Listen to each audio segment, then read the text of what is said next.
Snowflake gives you access to powerful and popular models, be it large language model or machine learning model, out of the box. But what happens when the models you need isn't there? Maybe it's a custom Hugging Face model, maybe it is a fine-tuned model for your domain, maybe it's a proprietary. Now you are stuck asking a very practical question. How do you bring that model into Snowflake and actually run it? That's where bring your own model concept comes in. In this video, we will break down exactly how external models can be deployed into Snowflake, where they actually run, and what compute is really required. Because deployment, registration, and executions are not the same thing, and confusing them is where most people go wrong during the GenAI exam.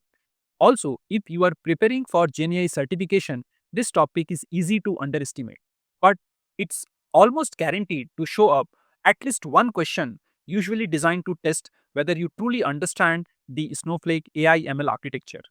So, before we dive in, let's test your understanding with a few simple questions and see how confident you really are.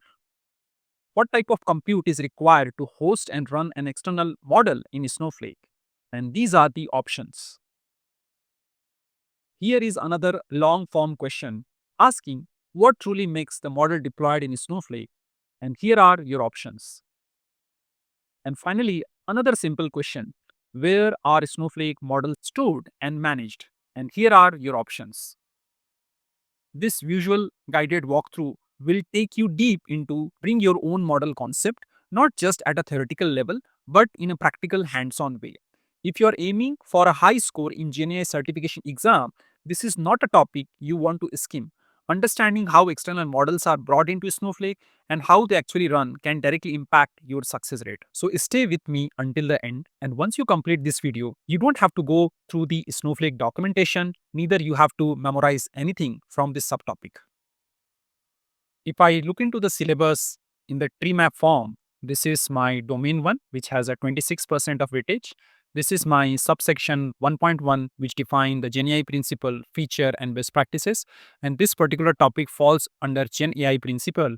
And here you see, bring your own model as a subtopic. And there are two specific subsections, which is called Snowflake Model Registry, which allows you to bring your custom model, and you have Snowpark Container Services, where you can run a lot of different Snowflake features, be it native app, ML models, and large language models from external sources. So let's go to our Snow site and see all those things in action.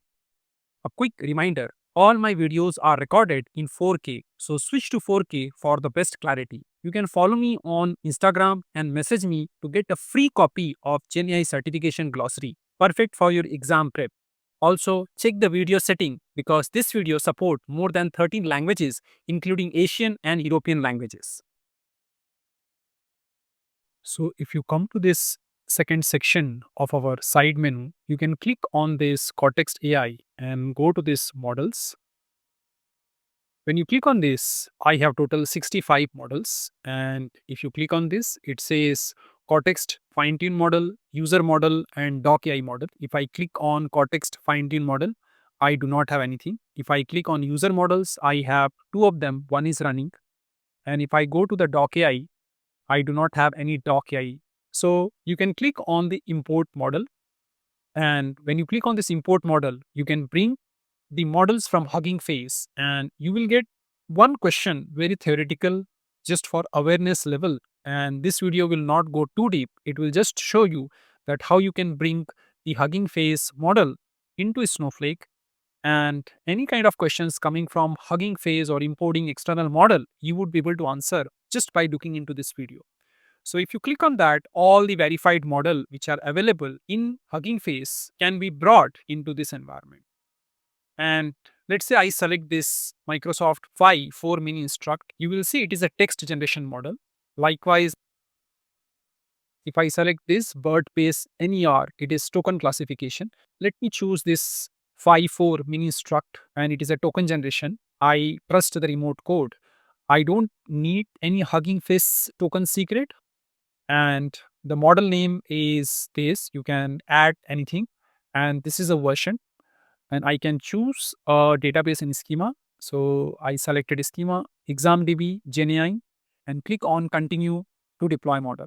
Make sure that you are using account admin role, else you won't be able to create a custom model.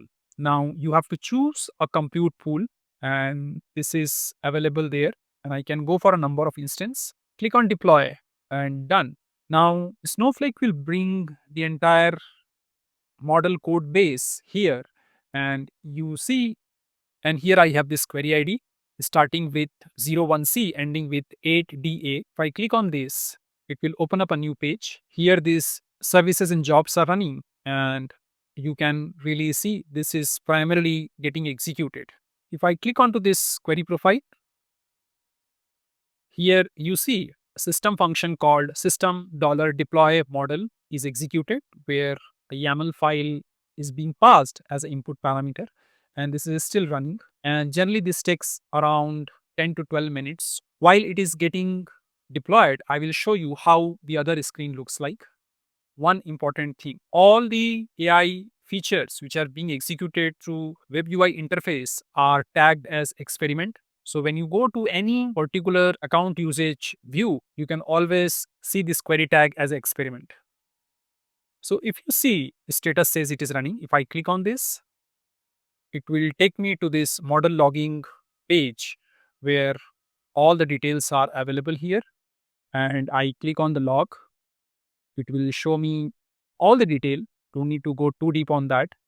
And here my events are also displayed. Looks good.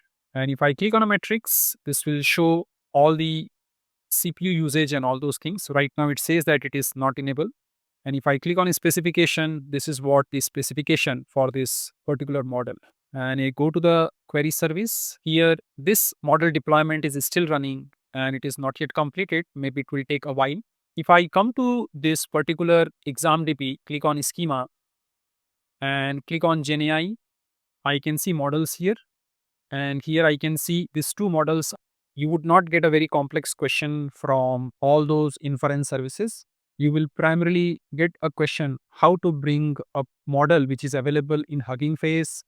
And the question may ask, where will you deploy this external model? And the answer should be Snowpark Container Services. And you also need to have a compute pool for that. Without that, you won't be able to deploy it. It will also ask, once the model is deployed, where it will be registered. It will be registered in a Snowflake Model Registry. So some basic standard questions will come during the exam, and that's the purpose of this chapter. And if you see here, it is Hugging Face model. The name of the model is this. Task is a text generation and trust remote code equals to true. Now, it took roughly 22 minutes and finally my 5.4 mini struct is deployed. So we have covered pretty much what is in the scope of GenAI certification exam as far as bring your own model is concerned. And let's see the right option for those questions which we discussed at the beginning of this video.